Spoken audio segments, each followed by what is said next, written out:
right. Hello, friends. Welcome to the iDaph podcast. I am Justin, and I am here with Amy and Daphne, and we are Hello. answering your Asheville Marathon questions. We sent out an email last week and asked you all to send us any questions that you have while you're training or preparing, or maybe still considering signing up for the marathon and or the half.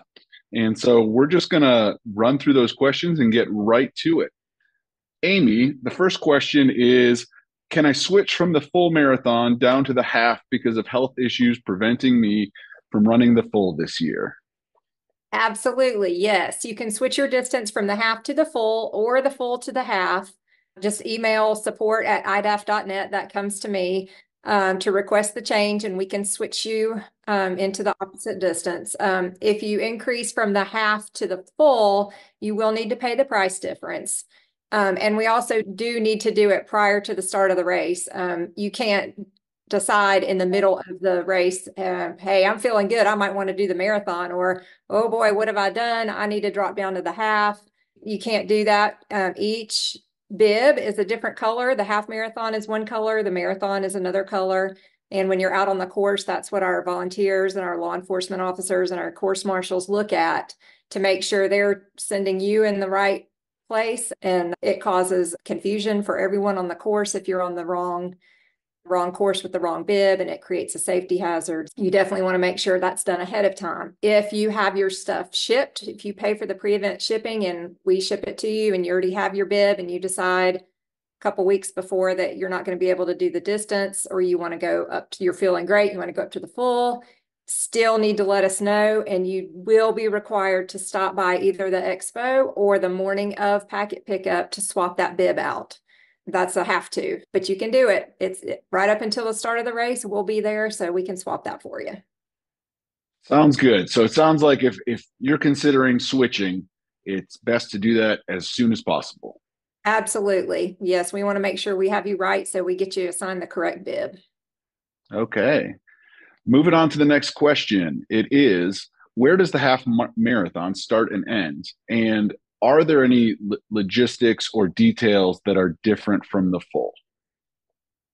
That's a great question. I'm glad people asked that because it's a brand new course this year. The start does do the same thing it did last year. If you were there, it's at Pack Square Park in downtown Asheville. Both the marathon and the half start in the same place and end at the same place. The ending is just different this year. It's across from the Wrong Way Cabins in the new Karen Cragnolian Park and Greenway area in the River Arts District section. So you're basically starting uphill in Asheville and you're running downhill to the river. Both of those are the same. The logistics that are different would be at mile 9 or about mile 9, the marathon and the half marathon split. So you're running together until almost mile 9. And the half marathon will run on the new section of the Greenway that's behind New Belgium. The marathoners will cross a bridge, Craven Street Bridge, and they will run on the River Arts District side that the half and the marathon ran on last year. This year, the marathon just runs on that side. And the marathon will do some distance on that side of the River Arts District, and we'll come back across that Craven Street Bridge later on after they get some miles in under the belt. And then they'll run on that new section of the Greenway through French Broad River Park, where the dog park is at. And they both end up finishing over at that new Karen Cragnolian Park. The marathon, about mile 20, they will do 2 big loops of the Carrier Park to Hominy Park section. So they will do that big loop twice, which makes it very spectator friendly for both the half and the marathon, but especially the marathon, because you can see your runners there at the end of the race when usually they need it most, because mile 20 is the wall. And being in that section, we've had people ask about spectators and where to be. I would highly recommend that they're there. And let's see, I think that's pretty good as far as that goes. Awesome. Yeah. And we have a spectator section on the website. So if you have friends or family coming along to cheer you on, definitely visit that and check out the map and suggested locations there for all the best locations for them to find a spot and park and whatnot. Moving along, what time does the marathon start? And is there parking if I drive? So the marathon starts, marathon and half, it's a mass start. Both distances start together and it's at 7:30 a.m. And parking, there's available street parking around Pack Square Park, and there are also multiple garages in downtown Asheville. The closest is the College Street Garage, and then the next closest is the Rankin Avenue Garage. And we have a link that we're going to post on the website. It will be available on the AshevilleMarathon.com website and also on Race Roster on the registration platform that will have real-time availability. You can click that link and it tells you exactly how many spots are available in each garage. So that'll be a pretty handy little thing to have on race morning. Awesome. All right. So moving along here, the next question came in. It was, is there a better course map than what's on the website? I would like to see mile markers and water stations included. Awesome. So Ride with GPS is who we use for our map online. And so if you want to zoom in and out of that map, you can do that on the right bottom side. There's a plus and a minus sign. You will see a little blue drop that looks like a water drop, and that's where the water stations are located along the course. And you can also toggle between showing mile markers, showing arrows with directional arrows along the route so that you know which way you're going along the way. What you have to do, it's all customizable based on what you want to see when you open Ride with GPS. And so you need to change those settings so that you can see all of that information. We will have what we call a pretty map that we'll put up and in the event guide as we get closer to the event, and it will have a big blown up map of some of those features so that you can just eyeball it and see it relatively quickly. But the map with all the detail is online at Ride with GPS. Yes, and I've used that map because I bike the course to take photos. And I do know that even on the mobile version of the app, you can do that same thing. You can turn the mile markers on and off. You can turn the water station. It's really cool to have that functionality built in. Nice. While we're talking about that, there were some questions about the water station in regards to what will be included, where they will be, and how you can plan where those will be at. Yeah, on our website, AshevilleMarathon.com, the course /course, you'll find all the information about the course support, and included on that is the water station information. We will have water stations approximately every 2 to 3 miles. The first one's a little after the mile 2 mark. We're really excited to have Untapped back again as our partner to provide gels for the water stations along the route. And new this year, they are providing Maple Aid Hydration, which is their electrolyte offering. And so we will have that at the water stations. We're really excited because this is organic, no chemicals. It's made in small batches in a farm in Vermont. And so it's just a healthier option. And we're really excited to have that as well. And we'll be sending out an email in the next week or two with information on how to buy that online if you want to try it before the race. And also, as most runners do nowadays, they pack their own drinks and gels and carry them in their camelback and on their hips. Feel free to do that if you've been training with something, Heed, Noon. I know there's a lot of Gatorade, a lot of popular brands nowadays that people really like. So feel free to just bring your own if you don't want to have ours at our water station. Excellent. All right. The next question has to do with the shuttles. It says, I said I didn't need the shuttle service when I registered. Can I still sign up to use the shuttle service before and after the race? Yes, you can. If you're a runner, just email us at support@iDaph.net and let me know, and I can switch that on your registration for you. And if it's a spectator, a friend or family member who needs, if you didn't purchase a shuttle ticket for them and they need that ticket to ride the shuttle, they've decided they want to ride the shuttle, they can purchase those in the race store and they're $20. Okay, And I great. just want to add really quick to that. The finish area, it's going to be close to Carrier Park, and there is parking there that spectators can park in.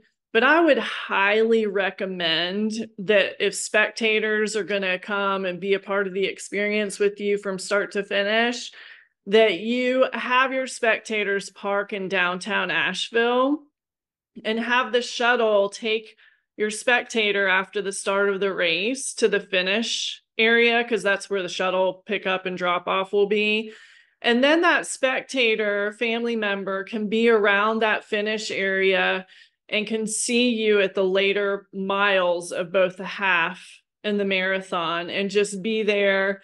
Don't have to worry about trying to find parking and that sort of thing. It'll just make it simpler for spectators. So I would suggest that. Yeah, that's a great idea. And it's such a beautiful area down there by the finish line. You could walk along the greenway. Like Daphne said, you can see your runner multiple times. That's a great tip. The next question is, what kind of entertainment can marathoners expect along the course? And will you have a Spotify Pandora playlist for this event? Yeah, we are still putting all the juicy details of the bands and the DJs that we're going to have out there this year. But there will be live music on the course again. And so, yes, you can look forward to seeing some folks spinning records and some bands and some saxophone, just all kinds of things along the way. So I love running with music. And so this just makes it even more fun. And Asheville is such a magical area with so many musicians and artists that we can feature along the way. We will have some sort of a playlist recommendation like we've done before. What platform we use, I'm not sure if we'll use Spotify or Pandora or Apple Music. It'll depend on what our team has. But yes, we can put together a playlist. And usually you guys recommend the songs that you want on that playlist. Yeah, I think we should do an Instagram post and we'll talk about playlists. And maybe if our runners have some of their favorites, they could share those in the comments too, because I think it's always fun to see what other people are listening to and discover some new playlists. Yeah. Absolutely. Yep. Awesome. So moving along, the next question is about pacers. It says, will there be any pacers for anything faster than 140 on the half marathon? Thanks. So our pace team for the half marathon actually starts at 1:45. We have 1:45, 2 hour, 2 hours, 15 minutes, 2.5 hours, and 2 hours, 45 minutes for the half. And then for the full, we start at 3:30 and then go every 15 minutes to 5:30. So that's our pace team. Excellent. The next question is, will there be bathrooms along the route? How about water stations? What kind of cups will be used? Great questions. Yes, everybody has to go to the bathroom before they start running. That is for sure. Justin? Yep. You never miss the porta potty lines, right? No, and we can never, ever have enough. Yes, there will be porta johns in downtown and Pack Square. We also have partnered up with the Hilton Garden Inn, which is about 0.25 away from Pack Square Park, where there's actual restrooms in there and an area that people can hang out before the race. So feel free to, if you don't want to hang out at the porta johns, you can go to the hotel as well. Porta johns are near every single water station along the course, which I talked about earlier. So look at that list of the locations for the water stations. And then there's also restrooms in the parks. French Broad River Park, Carrier Park has restrooms. And then at the finish, we'll have them around the finish Wrong Way Cabin area as well. We have 9 water stations, and they are from mile 2, and you can look online, but there's 9 of them. We will have jam bars at most of the water stops. We'll have Coca-Cola at some of the later stops for the half and the marathon. We'll have pickle juice at some of them. And then we'll have medical support out on the course as well. Really, the website is your friend when it comes to all those details. And as far as what kind of cups we're going to use, that is a great question. We have a variety of cups in our warehouse. And so we will just bring out what we have. That's a combination of biodegradable cups. There might be some plastic cups still in there, some paper cups. So it's usually a hodgepodge. Okay.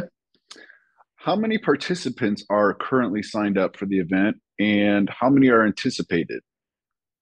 Okay, at the time of this recording in January, we're approaching 1,500, and we are anticipating 2,500 to 3,000 runners. Okay. And that's just about the same we had last year. We had about, I believe, 26 or 2,700 last year. So if you were at the event last year, you can expect or count on a pretty similar size event. Moving along here, the next question was, what about parking at the finish? Where's the best place for spectators to park and then bring their runners home? Yeah, so the best place to park is going to be Carrier Park, which I mentioned earlier. And again, I would recommend that you do the shuttles. If you're taking your runner to downtown and you want to watch them start, just keep your car parked there in one of the garages that Amy mentioned, and then just take the shuttle bus down to the finish. And then after the race, you guys can ride together back to the start to get your car. So that's what I would recommend instead of trying to move around the course and find parking at the park. Okay. Going on to the next one, it says, I am coming from out of town. Do you have any lodging accommodation deals? We do. We have 4 accommodations partners. DoubleTree by Hilton Asheville Biltmore is our host hotel for the Race Expo, and also we'll have the shuttle service there.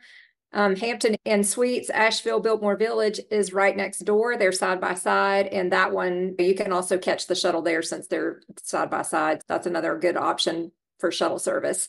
Wrong Way River Lodge and Cabins is located across from the finish. It's a really unique A-frame cabin thing, super cool. Each is outfitted with its own bathroom, and it's all pretty much like a hotel room, except it's a single cabin, and they have limited space. So if you're interested in that, jump on it now. Yeah, you could literally stand on your balcony there and watch the race, and you're right there at the finish line. So that would be my first pick. Hilton Garden Inn Asheville Downtown is our newest partner. They are where we will have the race morning emergency bid pickup for the people who just couldn't make it to the expo. And all of those are offering exclusive discounted rates for race participants, and those booking links can be found on our website, AshevilleMarathon.com/travel/ to get to those, and we'll post that up too. Yeah, and the way the booking works for that too, Amy, I believe is after they reach a certain number of rooms, that's it in the block. And so I would highly suggest going ahead and booking at one of those. And Amy said, if Wrong Way, if they fill up, I think last I checked, they only had a couple cabins left. DoubleTree and Hampton Inn, the shuttle is going to take you from there to the start line, from the finish back to the hotel. So super convenient to the race. And then Hilton is downtown. So you can always take the shuttle back from the finish back downtown to that one. So all of them are great choices, but I would go ahead and book. Yes. To get the best rate in a room. Yes, I know we always get emails closer to the race. I'm trying to book, but there are no more, they're saying there are no more rooms. It happens every year. So yes, definitely jump on it. Okay. If I do ride the shuttle with my group and we finish at different times, is there a place to wait for them at the finish line?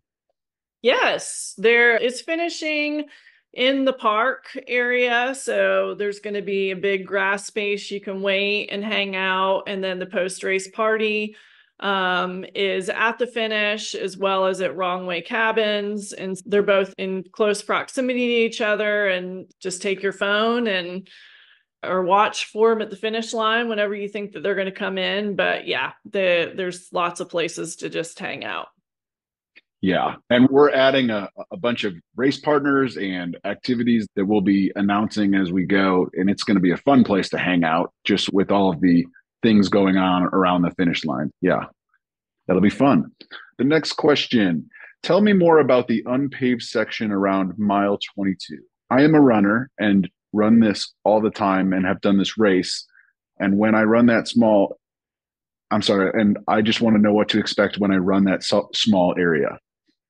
Yeah, so there's a small stretch of trail on the backside of Carrier Park that runs along the river. And if you are looking on the course map, you can see the little dotted lines on the map that indicate the trail part. If you follow along the chart at the bottom, if you have a desktop computer and you look along the chart at the bottom, it's roughly from mile 21.6 to 22.3. So it's less than a mile, and even part of that is paved. The little dotted lines indicate the part that's dirt. It is packed dirt, and it does include some rocks and roots, but I do run that area often and I've never had any trouble. It's not too very technical, and I can step to the side and get around anything that I feel like might challenge me, but I've never had any issues there. Yeah, and trails and off-road running are just common here in Western North Carolina. So in order to complete a whole loop of the Carrier Park and Hominy Creek Park section without doing a whole bunch of out and backs on the same greenway, you gotta have that part, which is really pretty beside the river as well, the French Broad River. And it's what makes running so unique and cool in Asheville as well. Excellent. So moving along here, it looks like we have made it through all the questions. Oh, we've got one more. It says, will you ever have the race at the Biltmore Estate? Yeah, so Biltmore Estate has a very special place in our heart, as that's how this race started. And when COVID happened, it sure complicated things. It sure did change the world, didn't it? If we decide in the future that we want to do that again, we may consider, but as of right now, we just don't have immediate plans for that. Okay, that's awesome. We made it through all the questions. We just want to thank everybody who did send in those questions. It was great to hear from you. And we know these answers will help multiple people. Of course, if you have more questions along the way, you can always email us at support@iDaph.net, and we will be glad to help you out. We are, less than 8 weeks away now. We're so excited about this event, and we can't wait to see everyone there. Y'all have a good day. Thank you, everybody. Thank you.